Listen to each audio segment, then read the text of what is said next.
I stood inside a small bakery on my 34th birthday, staring at a cake I had ordered for myself. The woman behind the counter gave me a puzzled look when she read the message I wanted written on it. My wife was not home. She told me she had a business trip, something important she could not miss. But I knew exactly where she was. And this cake was not for celebrating. It was for delivering a message she would never forget. Before we begin this story, let me know where you are watching from today. Drop your location in the comments below. If you believe in standing up for yourself when someone breaks your trust, hit that like button and subscribe to this channel. Stick around to see how a birthday cake became the most satisfying revenge I have ever served. My name is Lester, and for 7 years I believed I had the kind of marriage people write songs about. Monica and I met at an outdoor concert in Austin, Texas, back when we were both 27 years old. She was standing near the food trucks, trying to decide between tacos and barbecue, and I made some stupid joke about how life is too short to choose just one. She laughed, and that laugh became the soundtrack of the next 7 years of my life. We dated for 2 years before I proposed. I did it on a hiking trail in Big Bend National Park right as the sun was setting over the mountains. She cried. I cried. It was one of those perfect moments that you hold on to when life gets hard. We got married the following spring in a small ceremony with about 50 people, mostly family and close friends. Her parents loved me. My parents adored her. Everything felt right.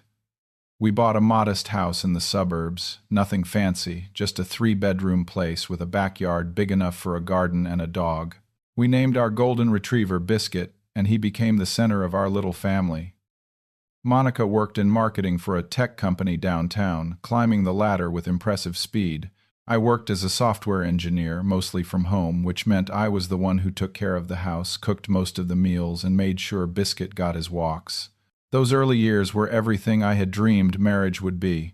We cooked dinner together almost every night, experimenting with recipes we found online, sometimes failing spectacularly, but always laughing about it. Every summer, we took road trips to places we had never been. One year, it was the Grand Canyon. Another year, we drove all the way up to Maine to see the lighthouses. We had a tradition of watching old movies on Friday nights, wrapped up in blankets on the couch with popcorn and wine. Birthdays were sacred in our house. Monica always made a big deal out of mine. She would plan surprises weeks in advance, keeping secrets with a mischievous smile that I found endearing. Last year, for my 33rd birthday, she organized a surprise party at our favorite restaurant. She invited friends I had not seen in years.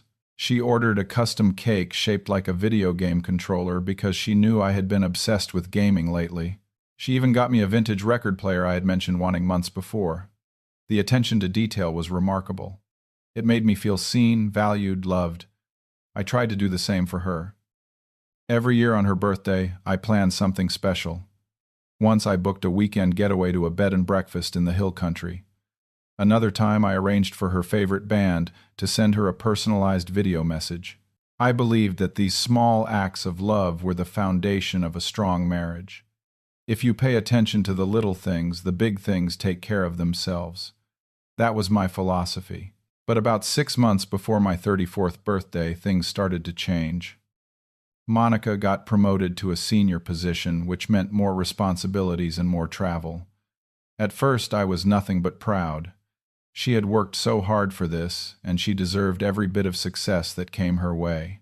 I told her I would hold down the fort at home, that I would be her biggest supporter no matter what. The business trips became more frequent. One week she was in Chicago, the next week Denver, then Los Angeles. She would come home exhausted, barely having energy to talk about her day before falling asleep. I understood. Corporate life is demanding. I did not want to be the kind of husband who complained about his wife being successful. But then I started noticing things, little things that did not add up. She began taking her phone everywhere, even to the bathroom. When it buzzed at night, she would glance at it quickly, then flip it face down on the nightstand.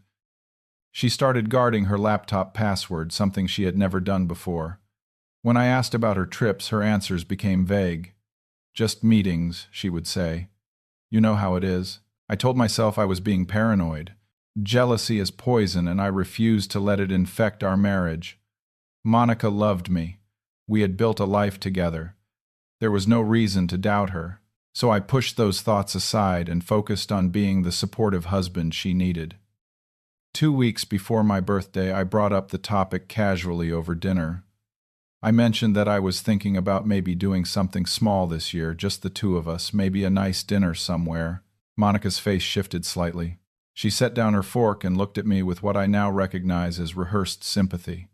She told me she had bad news. There was a major conference in Dallas that she absolutely had to attend. It fell right on my birthday, and there was no way she could get out of it. Her boss was counting on her.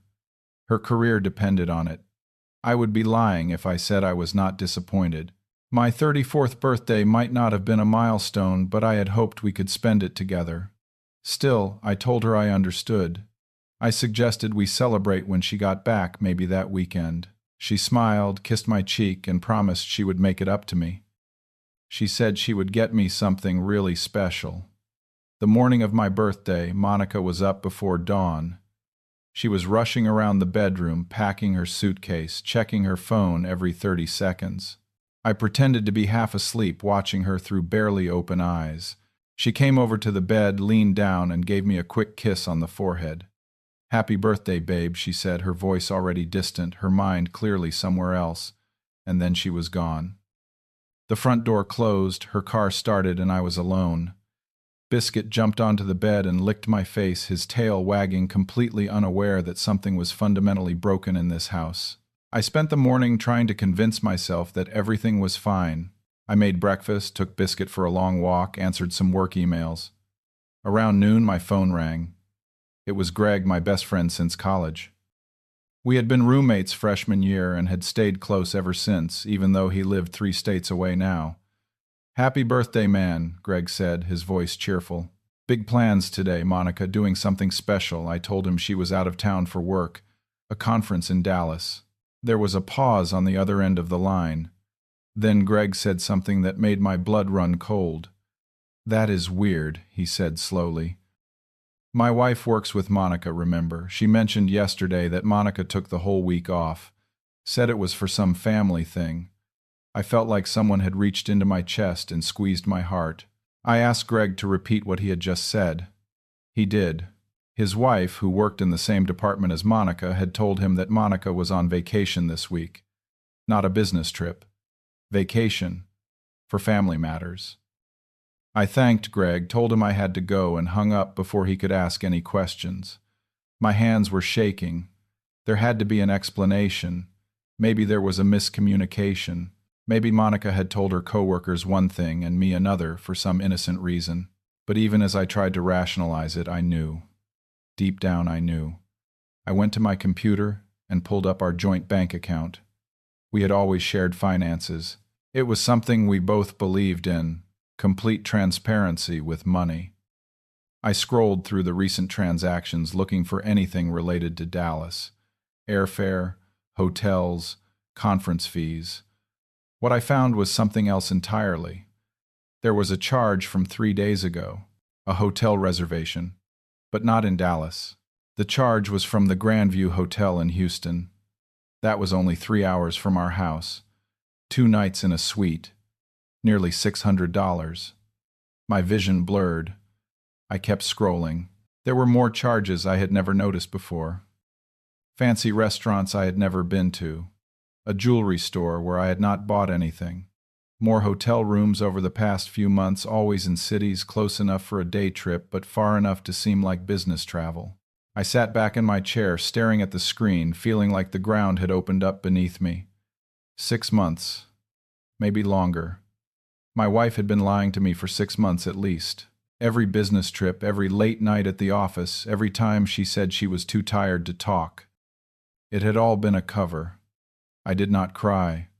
I did not scream. I just sat there feeling something inside me turn cold and hard. The man who had woken up that morning still hoping his wife might call to wish him happy birthday was gone.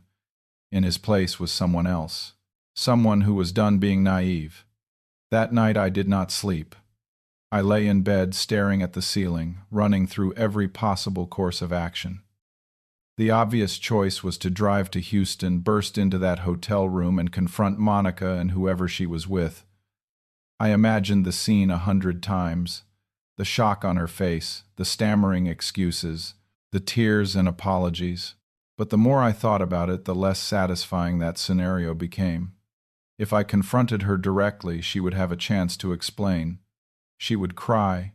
She would beg. She would promise it was a mistake, that it meant nothing, that she still loved me.